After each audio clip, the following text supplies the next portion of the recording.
नमस्कार, India voice देख रहे हैं आप और मैं हूं आपके साथ शिवम दुबे। इंडिया वॉइस के खास प्रोग्राम देवभूमि समाचार में आप सबका स्वागत है। खबरों में आगे बढ़ेंगे। आपको बता दें कि उत्तराखंड विधानसभा में पेश हुआ यूनिफॉर्म सिविल कोड का बिल। सीएम पुष्कर सिंह धामी ने पेश किया यूसीसी का बिल। उत्तराखंड विधानसभा सत्र की कार्रवाई जारी। इस वक्त की बड़ी खबर हम आपको बता रहे हैं कि उत्तराखंड विधानसभा में यूनिफॉर्म सिविल कोड का बिल पेश हुआ और सीएम पुष्कर सिंह धामी ने इस बिल को यानी यूनिफॉर्म सिविल कोड का बिल उन्होंने पेश किया है और विधानसभा सत्र की कार्रवाई जारी है। उत्तराखंड विधानसभा में आज यूनिफॉर्म सिविल कोड का बिल पेश हुआ। उत्तराखंड के मुख्यमंत्री सीएम पुष्कर सिंह धामी ने इस बिल को पेश किया है और इस पर अभी विधानसभा सत्र की अभी कार्रवाई जारी है।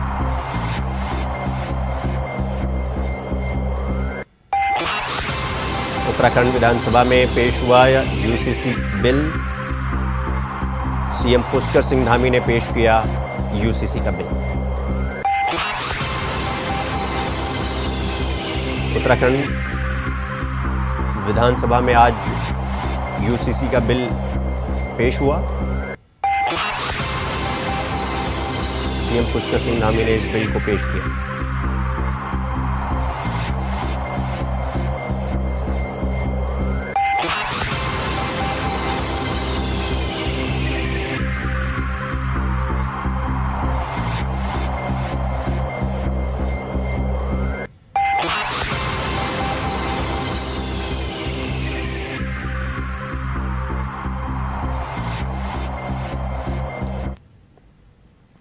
मुख्यमंत्री पुष्कर सिंह धामी ने सदन के पटल पर आज यूनिफॉर्म सिविल कोड विधेयक रखने का काम किया, जो उत्तराखंड के लिए एक ऐतिहासिक दिन कहा जा सकता है। उत्तराखंड के इस यूसीसी विधेयक पर देश के सभी राज्यों की निगाहें टिकी हुई। वहीं दूसरी ओर विधानसभा में यूसीसी बिल पेश होने के बाद से हलचल मची हुई है। विपक्ष हंगामा करने के साथ ही साथ राज्य सरकार पर आरोप लगा रहा है। इस पर ज्यादा जानकारी दे रहे हमारे संवाददाता अभय कैंतवा। उत्तराखंड के लिए आज का दिन ऐतिहासिक भी रहा है। मुख्यमंत्री पुष्कर सिंह धामी ने सदन के भीतर यूसीसी का जो विधेयक है उसे सदन के पटल पर रखने का काम किया। विपक्षी सदस्यों ने हंगामा जरूर किया। विपक्षी सदस्यों ने विधेयक को पढ़ने का समय जरूर यहाँ पर मांगा, लेकिन उसके बाद ये कह सकते हैं कि मुख्यमंत्री पुष्कर सिंह धामी ने जिस प्रकार से समय देने के बाद जिस प्रकार से सदन के भीतर इसकी उद्देश्य और इसकी जो आवश्यकता है उसको बताने का काम किया, तो समझा जा सकता है कि उत्तराखंड सहित देश के अन्य राज्यों के लिए भी ये विधेयक कितना जरूरी है। उत्तराखंड में जिस प्रकार से यूसीसी का विधेयक रखा गया वो देश के अन्य राज्यों के एक नजीर होगा, क्योंकि सभी लोग इस विधेयक पर अपनी जो नजर टिकाए थे वो देख रहे थे और जानने की कोशिश कर रहे थे क्या कुछ इस विधेयक में है। और जिस प्रकार से धामी सरकार ने इस विधेयक में कानूनों का उल्लेख किया है, प्रावधान इसमें जोड़े हैं, उससे समझा जा सकता है कि जनजातियों को छोड़कर बाकी सभी धर्मों के लिए एक समान कानून की व्यवस्था यहाँ पर रखी गई है। ये कहा जा सकता है कि जिन वजहों से अपराध ज्यादा होते हैं उन वजहों पर भी लगाम लगाने की कोशिश यहाँ पर की गई है। महिलाओं के अधिकारों को और संरक्षित करने का काम यहाँ पर किया गया है। उनके जो अधिकार उनको बढ़ाने का काम कर दिया गया। तो ये समझा जा सकता है कि विधेयक कई मायनों में ऐतिहासिक है और धामी सरकार ने उस मिसाल को पेश करने का काम किया जिसकी जरूरत आज के दिन के लिए बहुत जरूरी भी थी। कैमरामैन नथुना था, Abhay Kaintura, India Voice, Dehradun. UCC की पेचीदगियों को लेकर इंडिया वॉइस ने वरिष्ठ पत्रकार जय सिंह से खास बातचीत की है। सुनिए। यूसीसी विधेयक को लेकर जो वरिष्ठ पत्रकार हैं वो क्या सोचते हैं? मेरे साथ जय सिंह रावत जी। ये मेरे ख्याल से राजनीतिक प्रोपेगेंडा ज्यादा है, क्योंकि इसमें कई विधायी जो संवैधानिक हैं वो दिक्कतें हैं। पहले तो इनको जो सामान्य विधेयक होता है वो गवर्नर के पास जाता है और कानून बन जाता है, लेकिन ये समवर्ती सूची का है विषय है, तो इसको अभी आर्टिकल 254 की धारा 2 उसके तहत राष्ट्रपति के पास जाना है। राष्ट्रपति का मतलब 3 मंत्रालयों के पास जाएगा, विधायी, न्याय और होम के पास जाएगा, तब जाकर राष्ट्रपति के पास जाएगा। राष्ट्रपति की अनुमति के बाद आएगा उस पर। रावत जी, वो तो एक बड़ी प्रक्रिया है। हाँ। जो यहाँ की बात करें, यहाँ तो सरकार उसको पास करा ही लेगी क्योंकि बहुमत है। हाँ, यहाँ तो पास कराएगी। उसमें देखिए 900 पेज के ज्यादा, ये तो महाभारत का जैसे ग्रंथ बन गया, कानून का जैसा एक्ट है नहीं है। दूसरी बात यह है कि आप भारत सरकार जो रिपील करना होता, पहले कोई जो ऑलरेडी कानून है वो रिपील करने होते, तभी तो नया कानून बनेगा, उनकी जगह लेगा ना। तो रिपील क्या हमारी विधानसभा सेंट्रल लॉ कर सकती है? ये कानूनी है, आगे है, लेकिन फिलहाल सरकार ये कहेगी साहब हमारी विधानसभा पहली बार है, पास कर दिया। लेकिन सवाल ये क्या ये लागू होगा? क्या इतना आसान है? हमें आपको नजर आ रही है और क्या कारण है, क्या मानते हैं आप कि ये लागू नहीं हो पाएगा? ये जो आप उसकी आर्टिकल 44 आप देखेंगे, उसमें लिखा हुआ है कि with in territory of India, with in territory of Uttarakhand नहीं लिखा हुआ है कि सरकार को भारत के सरकार के जो कार्य क्षेत्र है, न्यायाधिक क्षेत्र है, उसमें लागू करना चाहिए बोला। उत्तराखंड नहीं है, इंडिविजुअल बात है, क्योंकि यही 2021 में किरण रिजिजू कह चुके हैं ये पार्लियामेंट का विषय है, क्योंकि इसमें संविधान संशोधन वाली बात है। अभी जैसे आपने पास कर लिया, क्योंकि डबल इंजन की सरकार है, राष्ट्रपति ने अनुमति भी दे दी, उसके बाद आर्टिकल 25 है, 26 है, 27 है, 28 है, जो आपको रिलीजियस, जो आपका प्रैक्टिसेस का भी, रिलीजन का भी स्वतंत्रता है, और जो आपके जो व्यवहार है धार्मिक, उनकी भी आपको सुनता है। उसको कैसे आप कर सकते हैं? वो तो संवैधानिक जी सीधे सीधे हम कहेंगे कि राजनीतिक स्टंट इसको कहेंगे। इस केवल राजनीतिक माहौल बनाने वाली बात है, और दिक्कत यह है कि कई लोग उसको समझ नहीं पा रहे हैं। मुझे लगता है ज्यादा लोगों को समझ में नहीं आ रहा है कि इसमें अभी भारत सरकार के पास भी जाना है, क्योंकि ये 254(2) के हिसाब से होना, 254(1) तो कहता है कि ये कानून राज्य सरकार बना ही नहीं सकती है, लेकिन उसी में उसकी धारा 2 कहती है कि तब लागू हो सकता है अगर समवर्ती सूची का, अगर इसको राष्ट्रपति की अनुमति मिलेगी। लेकिन केंद्र में भी तो बीजेपी की गवर्नमेंट है कि मिलेगी, राष्ट्रपति दे देंगे। जैसे एक बार उसका दिया था आपको, लोकायुक्त कानून खनूरी जी के जमाने में हुआ था, उसमें भी दिक्कतें थी, लेकिन आ गया था। क्या कभी लागू हुआ? क्या कभी लागू हुआ? तो वही दिक्कत है, अगर लागू हो जाएगा तो इसमें संवैधानिक आगे दिक्कतें आएगी, कोर्ट में जाएगा। और अभी तो आपको ना इसमें केवल मुसलमान नहीं है, सिख भी है, ईसाई भी है, पारसी भी है, आप किस किस के दुश्मनी मोल लेंगे? यहाँ 3 लाख से ज्यादा सिख है, 14 लाख से ज्यादा मुसलमान है, उसके बाद 3 लाख के आसपास क्या कहते हैं जनजातियां हैं। इनको सबको फ्रीडम है, फ्रीडम ऑफ रिलीजन है, फ्रीडम ऑफ रिलीजियस प्रैक्टिसेस है, उनका क्या करेंगे आप? वो दिक्कतें हैं। आप वाई लुटाने के लिए ये सब प्रोपेगेंडा कर लो, लेकिन व्यवहार में क्या उतार पाओगे? सवाल उसका है। तो ये तो जैसी गिरावट जिनका साफ तौर पर कहना था व्यवहारिक तौर पर दिक्कतें आएंगी और बिल एक तरह से पास होगा, स्टेट में तो हो जाएगा, केंद्र में हो जाएगा, लेकिन उसके बाद भी कई पेचीदगियां इसमें हैं। इंडिया वॉइस के लिए अवनीश प्रेमी, देहरादून। उत्तराखंड विधानसभा में मंगलवार को मुख्यमंत्री पुष्कर सिंह धामी ने समान नागरिक संहिता कानून का ड्राफ्ट पेश किया। सीएम धामी ने कहा कि इस बिल में सभी धर्मों और सभी वर्गों का ध्यान रखा गया है। यूनिफॉर्म सिविल कोड पर ड्राफ्ट लाने वाला उत्तराखंड देश का पहला राज्य है। इस बिल को सदन में रखकर बीजेपी सरकार गदगद है, तो वहीं इसको लेकर विपक्ष सरकार पर लगातार हमलावर है और बीजेपी सरकार 24 को लेकर यूसीसी के जरिए राजनीति करने के आरोप विपक्ष लगा रहा है। इस पर चर्चा करेंगे, लेकिन उससे पहले देखिए रिपोर्ट। आज प्रतीक्षा समाप्त हो रही है और आज देवभूमि से समान नागरिक संहिता लागू होने की दिशा में हम आपके सामने उपस्थित हैं।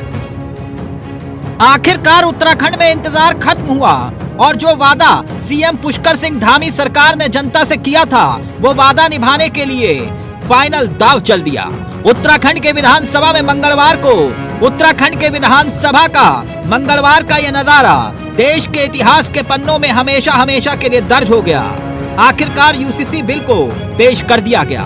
सीएम पुष्कर सिंह धामी ने सदन में यूसीसी का बिल पेश किया और अब इसी के साथ ही उत्तराखंड समान नागरिक संहिता लागू करने वाला देश का पहला राज्य बनेगा।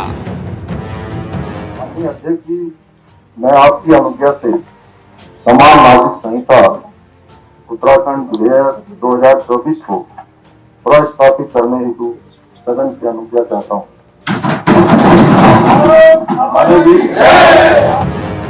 राज्य में समान नागरिक संहिता लागू करना सीएम धामी की प्राथमिकता में शामिल रहा। समान नागरिक संहिता लागू करने के लिए मुख्यमंत्री पुष्कर सिंह धामी ने 27 मई 2022 को पूर्व जस्टिस रंजना प्रकाश देसाई की अध्यक्षता में 5 सदस्यीय विशेषज्ञ समिति का गठन किया। समिति ने 20 महीने के कार्यकाल में तमाम धर्म, समुदाय, आमजन और राजनीतिक दलों से संवाद करके संहिता का ड्राफ्ट तैयार किया। 2 फरवरी को 4 खंडों और करीब 740 पेज का यह ड्राफ्ट समिति ने मुख्यमंत्री को सौंपा, जिसे आखिरकार सदन के पटल पर रख दिया गया। इस कानून को सदन के पटल पर रखकर जहां एक तरफ बीजेपी सरकार और नेता अपनी पीठ थपथपा रहे हैं और दावा कर रहे हैं कि अब देश के इतिहास के पन्नों में आज का दिन उत्तराखंड के लिए मील का पत्थर बन गया। निश्चित रूप से उत्तराखंड के लिए एक बहुत बड़ा दिन है और आज यूसीसी का ड्राफ्ट और हमारे मुख्यमंत्री जी ने पटल पे रखा है। सर, विपक्ष का रुख किस रूप में देखते हैं, क्योंकि वो लगातार मांग कर रहे थे, कह रहे हैं नियम विरुद्ध चल रहा है। देखिए, सारी चीजें नियम संगत हो रही हैं और मैं कह सकता हूं कि भारत के संविधान से हम भी बंधे और वो लोग भी बंधे हैं। आर्टिकल 44 कहता है, एक्सप्रेसली कहता है, द स्टेट सेल मैं एम्फेटिकली कह रहा हूं, the state shall endeavor to secure uniform civil code for the citizens throughout the territory of India। ये आर्टिकल 44 कह रहा है। अब उसमें लीड लेने का काम उत्तराखंड में पुष्कर सिंह धामी जी के नेतृत्व में भारतीय जनता पार्टी की सरकार कर रही है, तो मैं फक्र है इस बात का। तो इस देश के अंदर बाबा भीमराव अंबेडकर ने संविधान बनाया, उस संविधान में यूसीसी का स्थायी प्राविधान किया गया है, लेकिन जवाहरलाल नेहरू ने उसको नहीं होने दिया है। ठीक ये कांग्रेस के ब्लड में है, उनके जीन्स में है। आज उसी को कांग्रेस ने दर्शाया है और जो ऐतिहासिक काम बाबा भीमराव अंबेडकर के सपने को पूरा करने उत्तराखंड जा रहा है, तो आज भी बाबा भीमराव अंबेडकर के उस स्थायी यूसीसी के प्राविधान को आज कांग्रेस ने विरोध किया। इससे कांग्रेस का चेहरा उजागर होता है कि कांग्रेस दलित विरोधी है। युवा मुख्यमंत्री को पहले तो बहुत बहुत बधाई कि उन्होंने अपने जो कमिटमेंट किया था उसे आज फुलफिल करते हुए नजर आ रहे। जिस तरह से एक भ्रम की स्थिति बनाई जा रही है विपक्ष द्वारा कि एक समुदाय विशेष को टारगेट किया जा रहा है, ये किसी के खिलाफ नहीं है। मैं ये कह सकता हूं कि कहीं से कहीं तक ये किसी के खिलाफ नहीं है, किसी मजहब के खिलाफ नहीं है, किसी विचार के खिलाफ नहीं। ये बेटियों को ताकत देने वाला मुझे लगता है कि एक एक्ट बनेगा, एक विधेयक बनेगा जिसमें बेटियों को बराबर के अधिकार होंगे। 50%, 50% अगर बेटे का प्रॉपर्टी में हिस्सा 50% है तो बेटियों को भी 50% मिलेगा। मुझे लग रहा है कि इसमें तो किसी को दिक्कत नहीं होना चाहिए। वहीं दूसरी तरफ विपक्ष सरकार पर यूसीसी के जरिए उत्तराखंड में राजनीति करने और 24 के चुनाव में सियासी रोटी सेकने के आरोप लगा रहा है। आज आप प्रस्तुतिकरण करें, ले करें, कल उसको ऊपर चर्चा होती, हमें पर्याप्त समय मिलता तो हम अपनी बात को रख पाते गुण दोष के आधार पर। कायदे से जो विशेषज्ञ समिति की जो रिपोर्ट है, जो विशेषज्ञ समिति की जो रिपोर्ट है उसको सदन के पटल पर आज रखना चाहिए था, जिससे हम गुण दोष के आधार पर उसमें हमारे माननीय विधायक उसको पढ़ पाते और गुण दोष के आधार पर फैसला लेते। और लेकिन सीधे विधेयक को लाना और विशेषज्ञ समिति की रिपोर्ट को दरकिरार करना ये बहुत बड़ा प्रश्न है। जो विधेयक है अब इसमें तो बहुत जल्दीबाजी हो रही है। ये अगर इनको जल्दीबाजी में लाना भी था तो इसको अब ले करते, बजट सत्र में इसका पारण कराते, सब लोग पढ़ लेते, स्टडी कर लेते, तो ये तो सिर्फ वोट बैंक की राजनीति हो गई है उत्तराखंड के अंदर। ये विषय समवर्ती सूची का है, इसमें राज्य भी कानून बना सकता है, लेकिन जिस तरीके का आज आचरण आपने भारतीय जनता पार्टी के विधायकों का सदन के अंदर देखा, तो उनका यूसीसी से कोई मतलब नहीं है। उनका मतलब है कि 2024 के लोकसभा चुनाव के लिए हम वातावरण कैसे बनाने का काम करें, ये उनका मकसद है। ये तो पर्याप्त समय नहीं दिया और दूसरी व्यवस्था का प्रश्न है। नियमावली के अनुसार सत्र चलाया नहीं जा रहा है, सरकार कार्य मंत्रणा करती है, उसमें एक तरफा कार्रवाई हो जाती है, तो इसलिए लग ही नहीं रहा है कि लोकतांत्रिक व्यवस्थाओं के संरक्षण का कार्य सदन के पटल से हो पा रहा है। पिक्चर अभी बाकी है। तो वहीं वरिष्ठ पत्रकार जयसिंह रावत की माने तो यूसीसी की ये राह सरकार के लिए इतनी आसान भी नहीं होने वाली जितनी सरकार समझ रही है। अगर लागू हो जाएगा तो इसमें संवैधानिक आगे दिक्कतें आएंगी, कोर्ट में जाएगा। और अभी तो आपका ना इसमें केवल मुसलमान नहीं है, सिख भी है, ईसाई भी है, पारसी भी है। आप किस किस के दुश्मनी मोल लेंगे? यहाँ 3 लाख से ज्यादा सिख है, 14 लाख से ज्यादा मुसलमान है, उसके बाद 3 लाख के आसपास क्या कहते हैं जनजातियां हैं। इनको सबको फ्रीडम है, फ्रीडम ऑफ रिलीजन है, फ्रीडम ऑफ रिलीजियस प्रैक्टिसेस है। उनका क्या करेंगे आप? वो दिक्कतें हैं। आप वाहवाही लुटाने के लिए ये सब प्रोपेगेंडा कर लो, लेकिन व्यवहार में क्या उतार पाओगे, सवाल उसका है।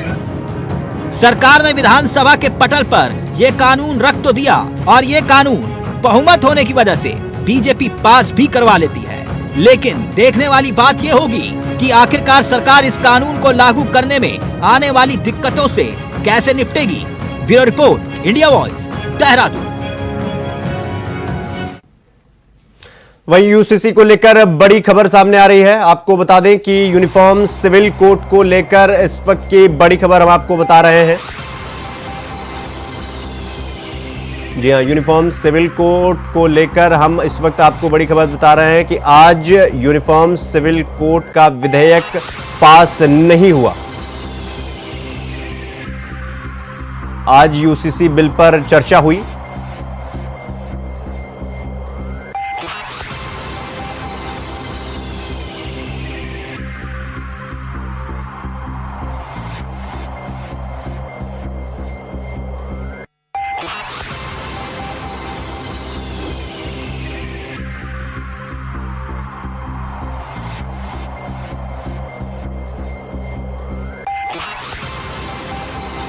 जी हाँ, यूसीसी को यूनिफॉर्म सिविल कोड को लेकर बड़ी खबर सामने आ रही है।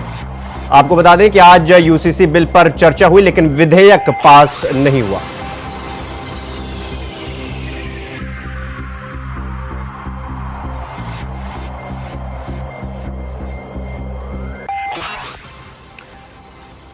जी हाँ, तो इस वक्त हमारे साथ हमारे सहयोगी अवनीश प्रेमी, चैनल हेड, हमारे साथ जुड़ गए हैं। अवनीश जी, आज चर्चा हुई इस पर लेकिन विधेयक पास नहीं हुआ, क्या कुछ खास रहा? देखिए, अभी कार्य मंत्रणा समिति ने 8 तारीख तक का समय मुकर्रर किया था कार्य के लिए, लेकिन आज इस तरह विधेयक को पेश किया गया तो उसके बाद उसको चर्चा यहाँ पर शुरू हुई और खास बात ये रही कि जो विपक्षी विधायक थे उन्होंने अपना विरोध दर्ज कराया। उसके साथ साथ उन्होंने ये भी कहा कि ये बिल जो है, जो विधेयक है, इसको जो है प्रवर समिति को सौंप दिया जाए। लेकिन विपक्ष ने अपने मांग को जरूर रखा, लेकिन सत्ता ने इसको नहीं माना और साफ तौर पर ये कह दिया कि हम इस पर चर्चा करेंगे। हालांकि मुख्यमंत्री ने आश्वासन दिया है कि इस पर चर्चा होगी और विधानसभा की जो अध्यक्षा है उन्होंने भी बात कही है, तो हम ये कह सकते हैं कि कल इस पर चर्चा होगी और उसके बाद देखने वाली बात होगी कि क्या स्थिति रहती है। लेकिन इतना जरूर है कि विपक्ष ने जिस तरह आज अपना रुख अपनाया है उससे कहीं ना कहीं संदेश दिया है कि विपक्ष भी बहुत मजबूत स्थिति में दिखाई नहीं दे रहा, क्योंकि जिस तरह से विरोध की बात शुरुआत में सामने आई थी वो आज नहीं दिखी। विपक्ष ने इतना जरूर कहा कि वो इसका विरोध करता है और ये भी चाहता है कि उसको कुछ समय दिया जाए ताकि वो इसका अध्ययन करे ड्राफ्ट का, और इसमें क्या क्या खामियां हैं, क्या प्रदेश हित में है, क्या क्या चीजें बनाई गई उसको देखा जाए। तो उसके लिए 2 घंटे का समय जरूर दिया गया था और यही कारण रहा कि सदन की कार्रवाई शुरू होने के उपरांत कुछ देर चली और 2 बजे तक के लिए स्थगित कर दी गई। और 2 बजे के बाद जब सदन की कार्रवाई शुरू हुई तो संसदीय कार्य मंत्री ने अपनी बातें रखी, उन्होंने बिल के बारे में बताया। हालांकि विपक्ष ने लगातार इसका विरोध किया और जो नेता प्रतिपक्ष है उन्होंने भी ये बात कही कि हम ये चाहते हैं पूरा, यानी कि जो विपक्ष चाहते हैं पर्वत समिति के सामने इसको रख दिया जाए, लेकिन इसको पटल ने नहीं माना और विधानसभा अध्यक्ष ने साफ तौर पर इससे इंकार करते हुए कल भी सदन की कार्रवाई चलनी बाकी है। तो हम कह सकते हैं कि अब कल क्या स्थिति रहेगी देखने वाली बात होगी। फिलहाल सदन की कार्रवाई कल 11 बजे तक के लिए स्थगित कर दी गई है। जी अवनीश जी, मैं ये जानना चाह रहा हूं आपसे कि अभी ये जो यूनिफॉर्म सिविल कोड पर ये चर्चा हो रहा है, ये चर्चा अभी कितना लंबा चलने वाला है, या ये कहें कि अभी कितना समय लगने वाला है इस पर? देखिए, मैंने आपसे कहा कि कार्य मंत्रणा समिति ने जो बिल तय किया था वो 8 तारीख तक का था, यानी कि सदन 8 तारीख तक चलना था। लेकिन कल कार्य मंत्रणा समिति ने जिस तरह बैठक हुई और उसमें विपक्ष के जो विधायक थे वो नाराज हुए और वो सदन छोड़कर चले गए थे, यानी कि सदन छोड़कर का जो कार्य मंत्रणा समिति है उससे इस्तीफा देने की बात उन्होंने कही थी और संभावना आज यही जताई जा रही थी आज इस पर चर्चा न होकर सीधे इसको पास करा लिया जाएगा और विपक्ष उठकर चला जाएगा। लेकिन ऐसा नहीं हुआ, विपक्ष सदन में मौजूद रहा और उन्होंने पर्वत समिति को उसको देने की बात कही है। तो अब कल देखने वाली बात होगी कल क्या होगा। लेकिन आज 2 बड़े हम कह सकते हैं चीजें रही। एक तो ये कि आज मुख्यमंत्री को प्रेस कॉन्फ्रेंस करनी थी, शाम को 6 बजे उसका समय मुकर्रर हुआ था, वो स्थगित कर दी गई, अब वो कल होगी। और इसके साथ साथ कल विपक्ष की क्या भूमिका रहती है, क्या वो चर्चा में भाग लेगा या नहीं लेगा, ये भी देखने वाली बात होगी। जी धन्यवाद अवनीश जी आपका। खबरों में आगे बढ़ेंगे। आपको बता दें कि सोशल मीडिया प्लेटफॉर्म एक्स पर आज पूरा दिन यूनिफॉर्म सिविल कोड ट्रेंड करता रहा।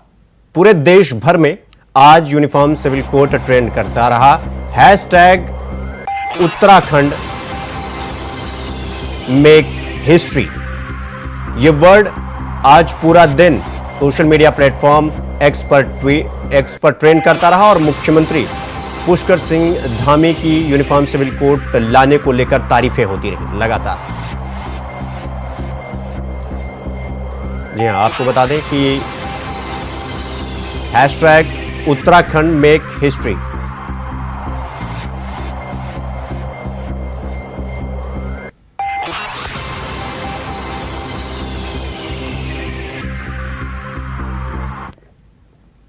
अगली खबर देहरादून से है, जहां मुख्यमंत्री पुष्कर सिंह धामी ने उत्तराखंड विधानसभा में यूसीसी का बिल पेश किया, जिस पर अखाड़ा परिषद के अध्यक्ष श्री महंत रविंदर पुरी ने यूसीसी बिल पेश करने पर मुख्यमंत्री का आभार जताया। मील का माननीय मुख्यमंत्री जी और उनकी पूरी कैबिनेट को यूसीसी बिल विधानसभा में पेश करवाने पर बहुत बहुत साधुवाद और अभिनंदन। यूसीसी बिल पूरे देश के लिए मील का पत्थर साबित होगा। इस बिल को लागू करने वाला उत्तराखंड देश का पहला राज्य बनेगा। इससे माननीय प्रधानमंत्री जी के संकल्प सबका साथ, सबका विकास और सबका विश्वास के अनुरूप काम करना सरल हो जाएगा। देश और राज्य में शादी, तलाक, प्रॉपर्टी में बंटवारा, बच्चा गोद लेने जैसे विषयों पर यूसीसी कानून मददगार साबित होगा और नीतियां बनाने में सबके साथ न्याय होगा। ये कानून देश की अखंडता, एकता और लिंग भेद की दृष्टि से अहम है। एक बार पुनः माननीय मुख्यमंत्री जी को बहुत बहुत बधाई, साधुवाद और शुभकामनाएं। जय बद्री विशाल। माननीय मुख्यमंत्री जी। और अगली खबर भी देहरादून से ही है, जहां यूसीसी जल्द ही प्रदेश में लागू हो, इसीलिए सरकार ने यूसीसी ड्राफ्ट को विधानसभा की पटल पर पेश किया। यूसीसी लागू करने वाला उत्तराखंड देश का पहला राज्य बनेगा। इसके लिए बीजेपी मुख्यालय में कार्यकर्ताओं ने मिठाई बांटकर खुशी जताई और मुख्यमंत्री पुष्कर सिंह धामी सहित पूरी प्रदेश सरकार का आभार जताया।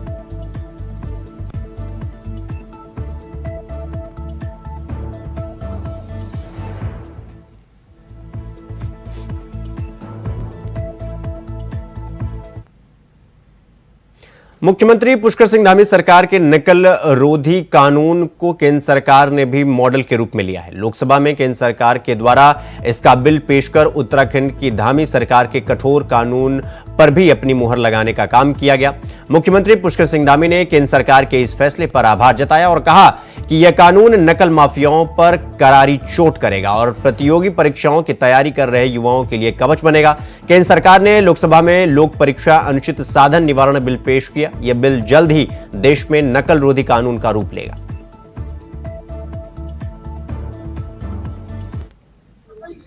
माननीय प्रधानमंत्री जी हमारे युग दृष्टा हैं, भविष्य को देखने वाले हैं, देश के हर एक जनगण मन की वो चिंता करते हैं और आगे आकर नौनिहालों के, कर्णधारों के, नौजवानों के, युवाओं के या प्रतिभागी परीक्षाओं में भाग लेने वाले जो हमारे भाई बहन हैं, उनके जीवन में किस प्रकार की कठिनाइयां इस नकल के कारण आती हैं वो भली भांति जानते हैं और वो वह सब काम करते हैं जो देश को जिसकी जरूरत होती है। इस नकल विरोधी कानून की भी देश को जरूरत है और वो प्रधानमंत्री जी के नेतृत्व में धरातल। देवभूमि समाचार में फिलहाल अभी के लिए बस इतना ही। देश दुनिया की तमाम खबरों को देखने के लिए देखते रहिए इंडिया वॉइस। नमस्कार।